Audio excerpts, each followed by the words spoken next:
हाय, मेरा नाम है खुशबू और आप सभी का स्वागत है मेरे यूट्यूब चैनल पर जिसका नाम है मिस खुशबू।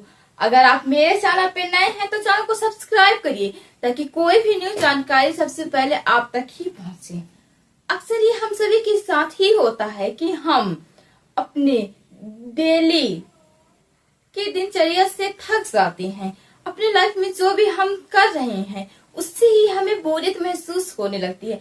ऐसा तब होता है जब हम एक ही कार्य को डेली करते रहते हैं, चाहे वो किसी से संबंधित हो, आपके स्कूल कॉलेज हो या फिर आप अगर जॉब करते हैं तब वही डेली सुबह जागना, घर का काम करना, जो भी आप करते हैं और फिर वही अपने काम पर जाना, फिर आना, थक के सो जाना। वही डेली एक ही तरह के चलने वाले कार्यों से हम अक्सर थक जाते हैं या फिर वो कार्य हमें नापसंद आने लगता है और यही कारण है कि हमें फिर अजीबोजीब सा महसूस होने लगता है और इसी के चलते हमारा स्वास्थ्य भी थोड़ा थोड़ा बिगड़ने लगता है। इसीलिए जरूरी ये है कि अगर आप भी अपने डेली चलने वाले एक ही तरह के रूटीन से थक गए हैं तो जरूरी ये है कि आप अपने दिनचर्या में थोड़ा सा बदलाव करिए, कुछ नया सीखिए। आप अगर आप वही डेली चलने वाले कार्यों से थोड़ा ऊब गए हैं और कुछ नया करना चाहते हैं तो जरूरी ये है कि आप उस कार्य को करें जो आपको सबसे ज्यादा पसंद है, जो उस कार्य को करें जो आपको करना चाहिए, या फिर कोई ऐसी चीज है जो आपको बहुत ही ज्यादा पसंद है पर आप टाइम ना मिलने की वजह से उस कार्य को नहीं कर पा रहे हैं। इसीलिए जरूरी यह है कि आप अपने रोजमर्रा के कार्यों से थोड़ा सा टाइम निकाल के उस कार्य को करें जो आपको अच्छा लगता है।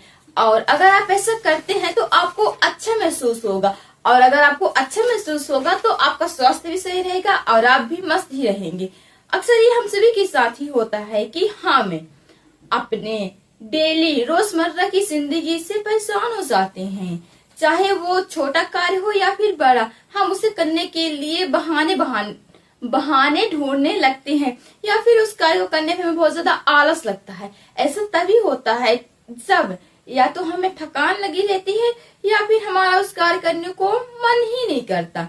इसीलिए जरूरी यह है कि आप हमेशा कुछ नया करते रहें, कुछ नया सीखें और उन सारी चीजों को फॉलो करें जो आपको एक नई ऊर्जा प्रदान करती है।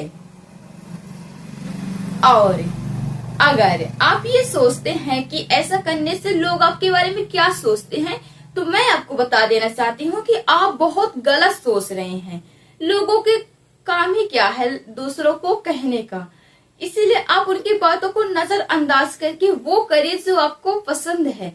अगर आपको खेल में इंटरेस्ट है तो आप खेल खेल सकते हैं, या फिर आपको अगर पढ़ने का ही शौक है तो आप किताबें पढ़ सकते हैं, या आपको नई जगह पे घूमने का शौक है तो आप सप्ताह में 1-2 दिन नई जगहों में घूम लीजिए। ऐसा करने से आप खुद को स्वस्थ रखते हैं और आपको एक नई ऊर्जा मिलती है अपने कार्यों को करने के लिए, ताकि आप अपने कार्यों से बोरियत महसूस ना करें, थके ना और अपना 100% दे के आप अपने गोल्स को अचीव करें।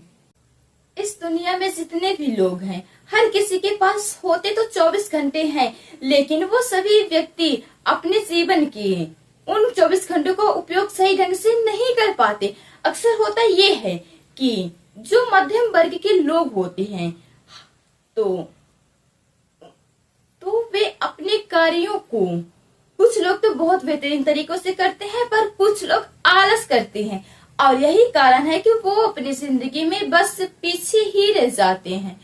और हर किसी के पास 24 घंटे रहते हैं, लेकिन हर व्यक्ति अपने इस 24 घंटे का सही तरीकों से उपयोग नहीं करता। या तो वो खाली बैठ के टाइम पास करेंगे या फिर इधर उधर घूम फिर कर अपना सारा टाइम बर्बाद कर लेते हैं। और यही कारण है कि वो अपनी जिंदगी में सिर्फ अपने किस्मत के भरोसे बैठकर अपने जिंदगी को बर्बाद कर लेते हैं। इसीलिए जरूरी ये है कि आपके पास जो टाइम मिला है तो आप इसका सही ढंग से उपयोग करें और अपनी किस्मत के भरोसे मत बैठिए। लेकिन हाँ, अपनी किस्मत को बनाने के लिए संघर्ष जरूर करिए, क्योंकि जब आप खाली बैठते हैं तो आप फालतू कहलाते हैं, लेकिन जब आप कुछ कार्य करते हैं तो आप एक मेहनती व्यक्ति कहलाते हैं। इसीलिए जरूरी ये है कि हर बार खाली किस्मत के भरोसे मत मत बैठे, बल्कि खुद कार्य करिए ताकि आपकी किस्मत अच्छी हो सके।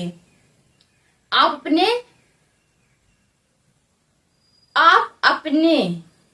हर एक मिनट, हर एक सेकेंड का सही से उपयोग करिए।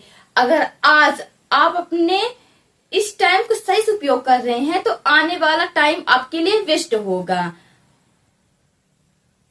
और हमेशा लाइफ में कुछ नया सीखते रहें।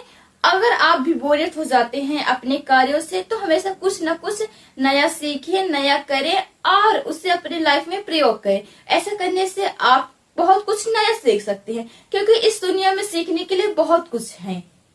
अब मिलते हैं एक नेक्स्ट डे एक न्यू वीडियो के साथ, तब तक के लिए अलविदा।